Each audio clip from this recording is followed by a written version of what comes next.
Hello everyone. It's time. It's time for my One Piece review. I wish I had a straw hat right now. I wish I had like a funny outfit. You're just gonna have to settle for this vaguely ocean-themed shirt. Um, I've been putting off making this review a little while. I keep teasing it. I keep saying I'm gonna make one.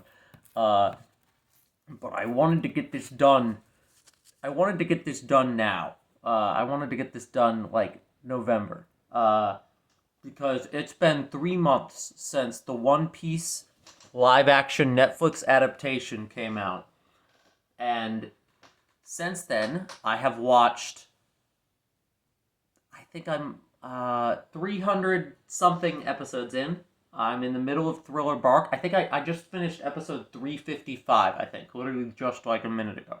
Um, So yeah, we could start right there and say that One Piece live action has made me a One Piece fan. I was not one before. I had an interest in the series. If you've watched the Fear podcast or you know him, you know that my friend Kirk is a huge One Piece fan. So much of our the background for so many of those Fear podcasts, that wall of stuff, so much of it is One Piece.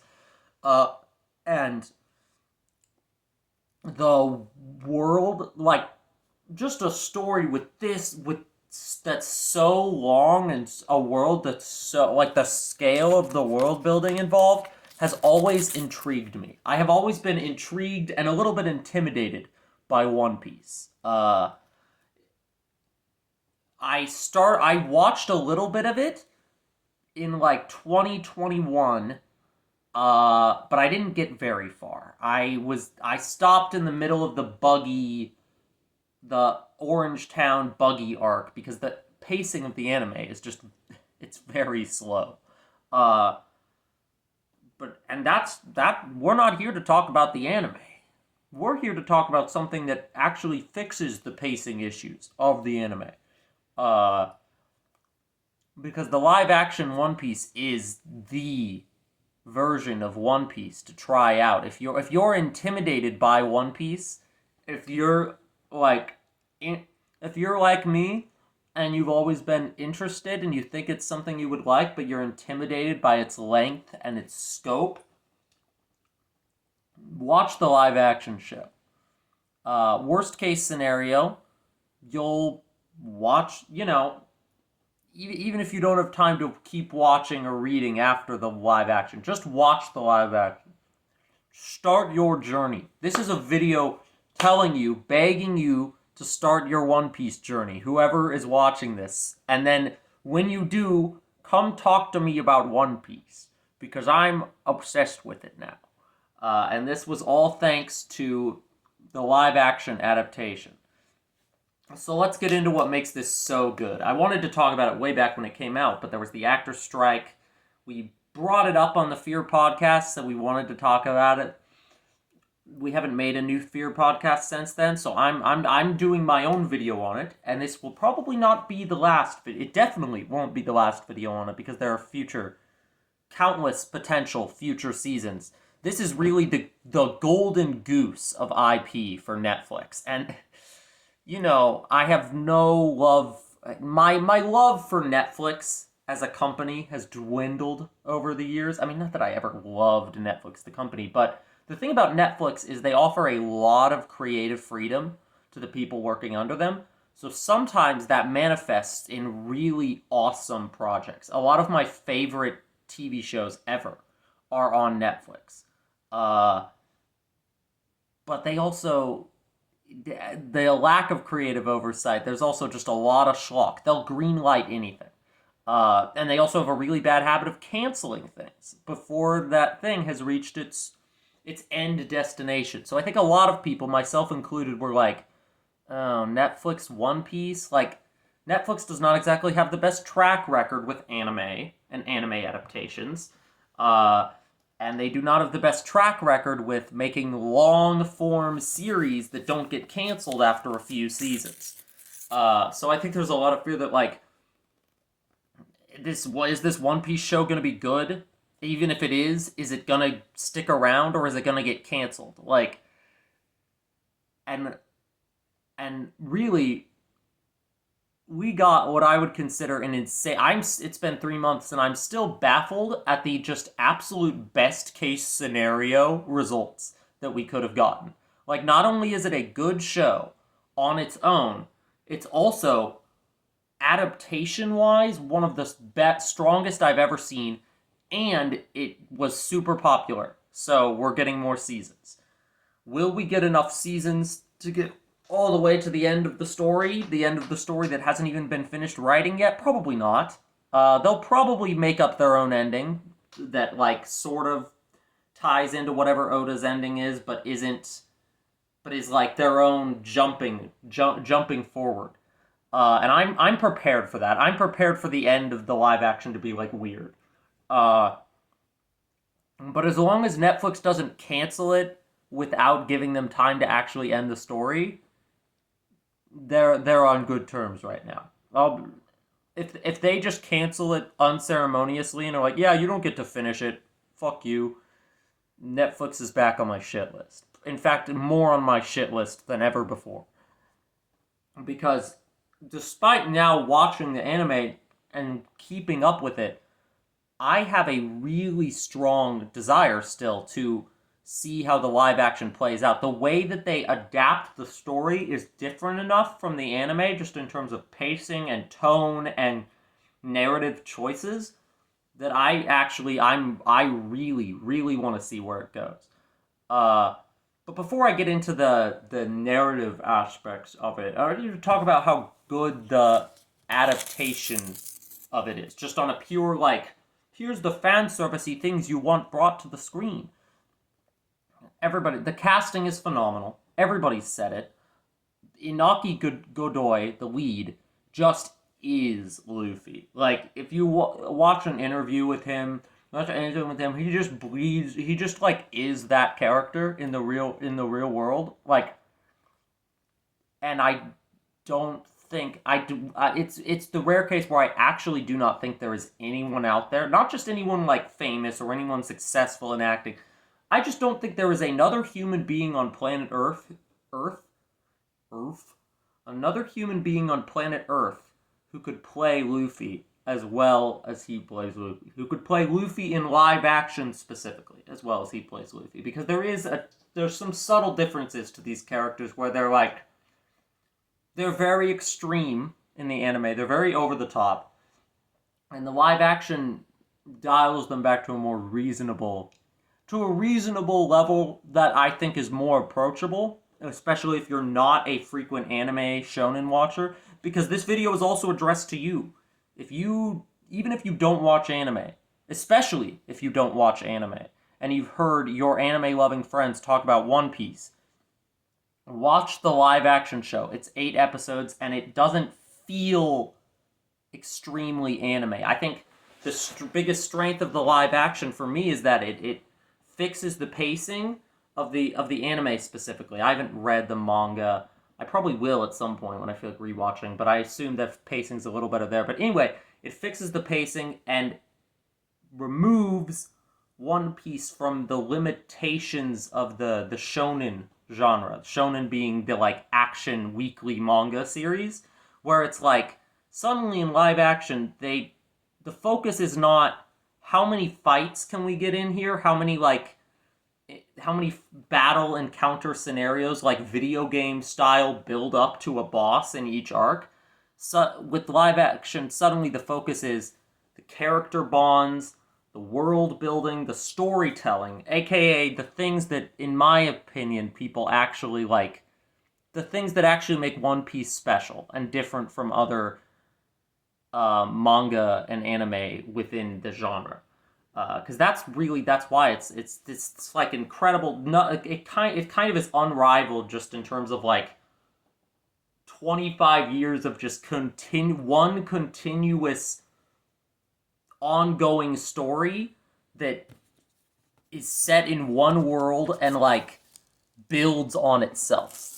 It's a masterwork of, like, it's a masterwork of world building and narrative crafting that I think, can be, despite being a masterpiece in all of those things, there's room to like trim it down, trim some of the fat of unnecessary fights, and create a show that recognizes the spirit of One Piece, but is also willing to adapt things that, but is also willing to change things, do things different. I think it even does some arcs better.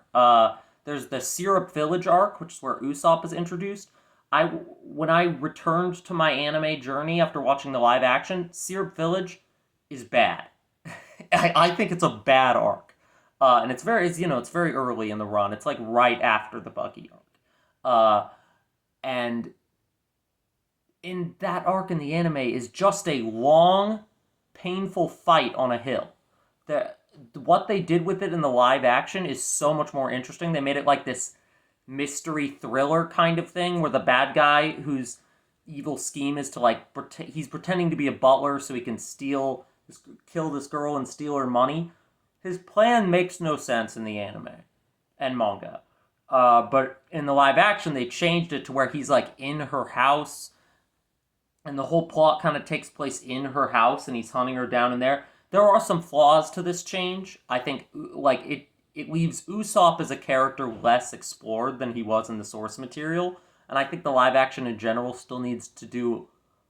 Usopp does not feel fleshed out yet. That's one of the flaws of the live action, in my opinion. But the way they did that arc is the perfect example of like they changed a lot. They basically changed that whole arc structurally, and they did the same thing with the next arc, Baratier, where they removed one of the villains and instead brought another villain forward from the next arc to sort of make the season of live action feel more like a cohesive season. And for reference, this live action season of 8 episodes, covers the first 65 episodes or so of the anime, first 100 chapters of the manga, something like that.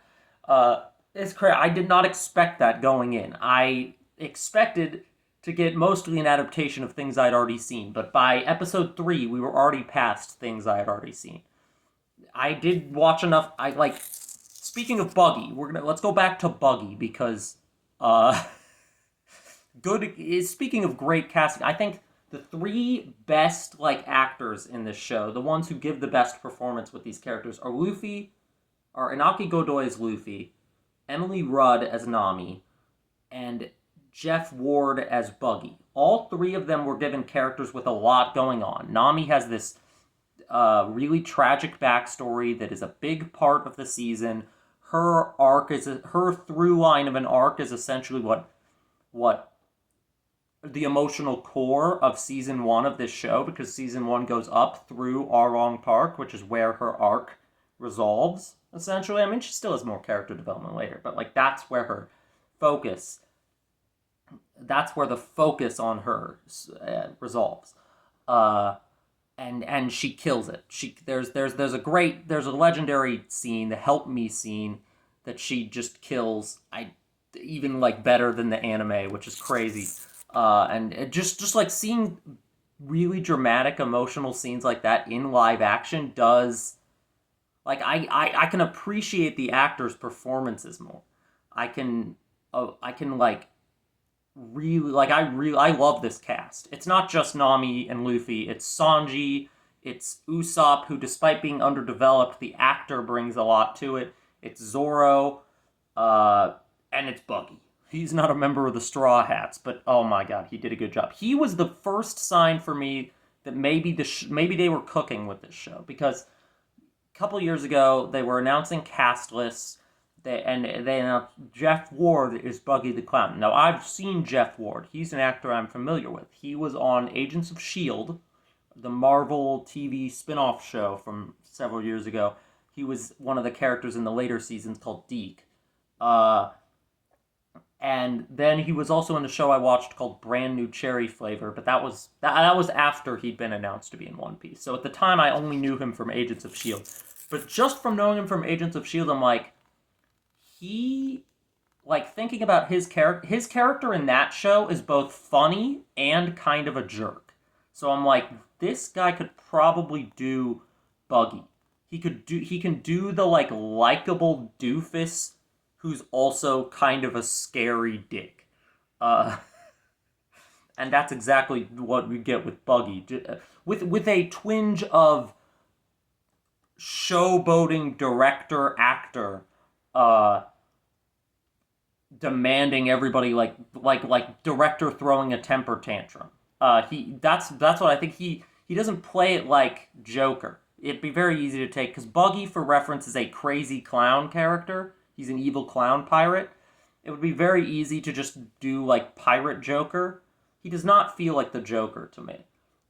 He feels very distinct, different than his anime counterpart, but different than his anime counterpart in the way they're all like, not the exact same, but with the spirit of the character kept alive. And they make some great changes to that arc as well. Like there's this whole thing where when Buggy is introduced in the live action, it's through this circus performance thing that he's got the Straw Hats trapped in the middle of, and there's an audience watching, and they start cutting to the audience. You realize the audience is like chained up there, like their feet are chained to the benches or whatever, and they're being like forced to applaud and clap along and like laugh at Buggy's jokes and stuff. And that immediately in the manga and anime, but there's this town they go to. We see Buggy destroy the town. The townspeople are freaked out. Here, he's already destroyed the town by the time they get there.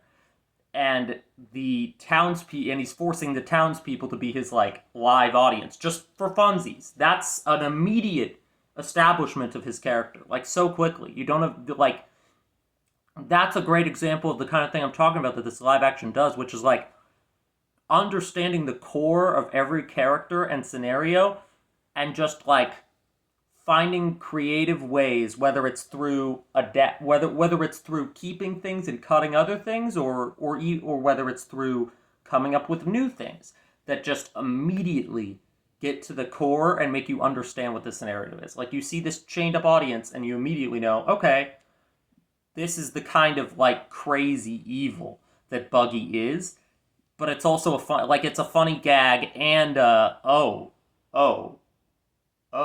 like that, and that's exactly what his character is. He's like funny gag guy, but funny clown pirate, but also like real threat. And that's just a great example of how they understand how that works. And Jeff Ward really understood his assignment as Buggy perfectly. There's a reason that he's entered a new realm of fan favoritism, because I mean he stands out in the anime as a memorable and funny like recurring villain, but he really stands out in the live action as like easily the most entertaining of the villains that we see. Not that Kuro or Arlong or Axe-Hand Morgan's barely a villain in live action. Not that Kuro and Arlong are bad. They're well done. They're just not the standouts that Buggy. They're just not the supreme standout that Buggy is. And then another thing they do in terms of changing the source material is there's an attention paid here to how can we more clearly and strongly set up, tease, and even in one case move forward future plot lines from the manga. Like they're making this with the benefit of thousands of chapters of like future content to like hindsight to pull from. And I think so many like adaptations don't really do this. Like the best book adaptations do tend to be the ones that were made after the books are already out, so then they can like do foreshadowing and teases. But it's not many do this because it's not that common for it to happen like this.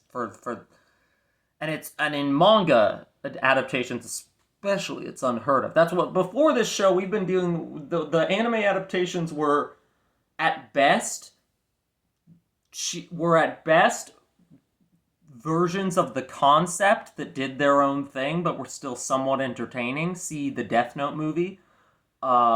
This is an adaptation that is like paying serious attention to the source material and setting up things for the future. There's a whole plot line with the pirate, no, not pirate, the Marine Captain Garf, Marine Vice Admiral Garp, and him training up Luffy's the character Kobe, who Luffy meets at the very beginning of the story. In the manga, Luffy leaves them behind. We don't see Kobe for hundreds of episodes. In the live action, we see him throughout the season. They introduce a B plot of Garp chasing after Luffy with Kobe and other Marines in tow. I think this was a great change, and it's not even something that isn't in the source. Well, Garp chasing after Luffy isn't in the source, but Garp training Kobe and Helmeppo and then meeting up with Luffy later is in the source. So they just kind of moved the character of Garp, who isn't introduced in the anime until far, far later. They moved him forward. For reference, the character of Garp in the anime doesn't actually run into Luffy until like 300 episodes in or so. But they just moved that forward, and now they've set more things up ahead of time. And that's the thing that makes me excited for future seasons of this live action, is I want to see like how they take this stuff, like, even as somebody who's already watched this show, who's watching the anime, who's, even if I were caught up right now, I'd want to see, okay, what is this live action adaptation going to do to, like, expand upon or flesh out or set up certain plot lines earlier. There's a lot of the world building in One Piece. Part of what makes it so good is there's always stuff going on outside of the Straw Hats' purview. The Straw Hats are their pirate crew, and we're following them on their journey, but there's always some time taken to go, like, let's see what Ace is up to. Let's see what the 7 warlords are doing right now. How is the world government reacting to this scenario? And cutting to these other characters and the politics of this world, and the structure stuff, other characters in other places. The anime does this. The anime, and I guess probably the manga too, do this very sporadically, in the sense that, at least in the anime, it's like every 60 episodes or so, we'll get one episode with some scenes that introduce a new set of characters we're not going to see for ages. Or return to a character we've built, like the character of Ace that's introduced in the Alabasta saga. He's on a quest to find this other pirate and kill him. They introduce him and then just kind of they've cut back to him twice in the 200 episodes since I was on Alabasta. And it's not that those storylines aren't making progress.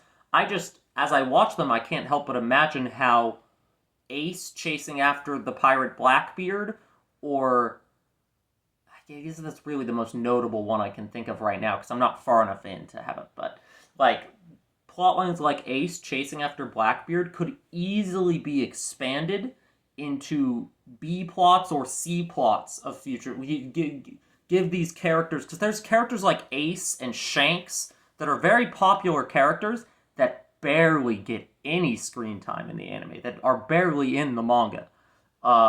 These are all characters that are doing stuff behind the scenes. They're doing stuff in other parts of the world while the Straw Hats are on their journey, but we don't see that. We don't see that as much.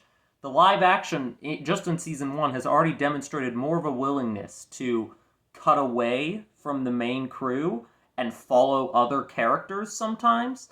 And I think being in the structure of a Netflix streaming show makes that narratively easier to do than the structure of 20-minute anime episodes, where cutting away to another character usually means doing that for a whole episode. And doing that for more than one episode at once, the audiences are going to be like, where's Luffy? Where's the crew? In live action, they don't have to worry about that, because the episodes are an hour long. They can make them however long they want to be, really. And there's room to, keep the main plot moving, but then, okay, we're going to cut over to Ace. We're going to cut over to Kobe. We're going to cut over to Dragon.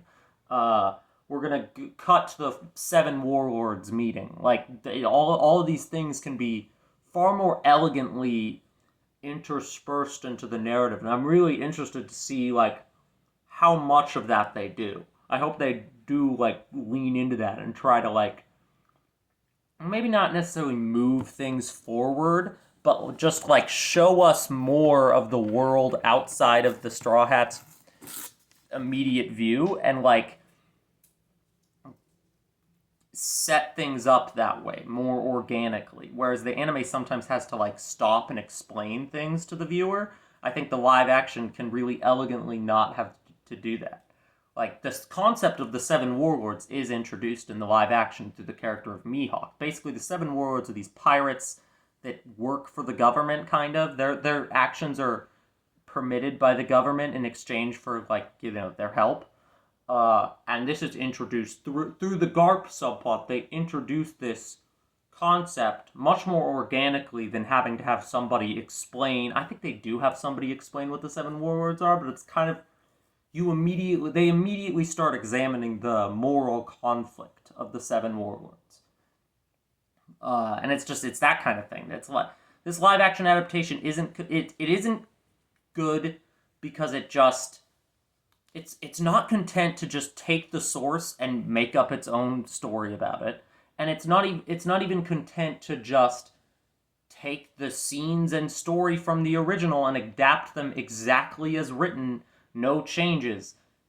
It's an adaptation in the truest, strongest sense, where they take the spirit of what works, the world of One Piece, as this world of exploration and adventure where dreams motivate people to push forward and act their own way, and it understands that this pirate adventure world fueled by dreams and by ambition and by creativity and exploration, and it takes that and by character relationships, and there's a lot I could say about what makes it great. I've already said a lot, but what's so great about the live action adaptation specifically is that it understands how to take that spirit of adventure and freedom and dream chasing and translate that to the medium of streaming show, which is a medium I'm far more comfortable in than the medium of anime, honestly. Like, I think getting into the anime without the live action would have been very hard for me. Or getting into the manga, whatever. But with it, you know, by the end of that season 1 of live action, I'd fallen in love with these characters. I'd fallen in love with these characters enough that atrocious pacing and like spending 20 episodes in the same place doing kind of the same thing didn't bother me as much because it's like, oh, I just want to see more of these characters. I just like these characters, and I happen to have the time right now to actually watch so many of these episodes. One Piece kind of comes to me at a perfect time, really. A time where I don't really have like a lot going on, and I'm sort of just I guess is a good way to put my current situation is that it's like it's come to me at a time where I have a lot of dreams, but I'm not ready to chase them yet. And Luffy in particular, but really the whole of One Piece is just by the end of the live action season 1, I had set this strong feeling of like camaraderie with these characters, and you know, like wanting to see them chase their dreams and wanting to like follow them, metaphorically follow them, to chase my own dreams. And I'm like, and I feel like the actors that's helped by you watch clips of the actors behind the scenes, and it's so clear that especially like Luffy's actor, Nami's actor was a fan of One Piece before. It's clear that like so many of the people involved in this One Piece show are, you know, they're artists chasing their dreams, and so they understand the themes of One Piece so well that I'm like, no matter how much they end up having to shift and no matter how much they end up having to change the plot, say they need to, end the story earlier, uh, I have faith that their understanding of the core themes and the spirit of these characters in this world are rock solid, absolutely rock solid. So even if the story gets kind of butchered in translation at some point, I at least know that they understand that like the spirit is kept alive with these people, and I would love to be on the One Piece live action show someday. That's my dream. That's the kind of those are the kind that's the kind of long running show that like would be my dream to work on is as an actor. Just yeah, yeah. That's the power of One Piece. That's why people hype it up so much. I think that a lot of people. It's more than just a show about adventure. It's also a show about chasing your dreams. And honestly, I think anyone who's a dream chaser and a creative and an artist, anyone who thinks a little bit differently and is, hopeful and ambitious and wants to like do big things can find a great joy in the world of One Piece. And if you're like that at all and you've been looking for something to like motivate you and set that fire in you, One Piece will do that. It does that. It does that in me. I mean, a little bit emotional. I'm that's I mean that's pretty much all I have to say about it. Watch One Piece. Watch the live action. If you want to watch more after that, do it. If you want to wait and just watch live action, do that. I think the goal of this show was, and Oda, the writer of One Piece, was very heavily involved in the production of the live action as well. His goal, everybody else's goal, clearly the goal of One Piece as a franchise right now is to try to just push this narrative beyond the limits of the anime audience and make this character and this story globally recognized the way that it should be. And I think the live action is a fantastic first step in that direction. Uh, and I can't wait to see what comes next. I'll probably have a video with some discussion of what I think might come next, what I think they could do with the next arc in the series. So stay tuned for that. But until now, arrivederci.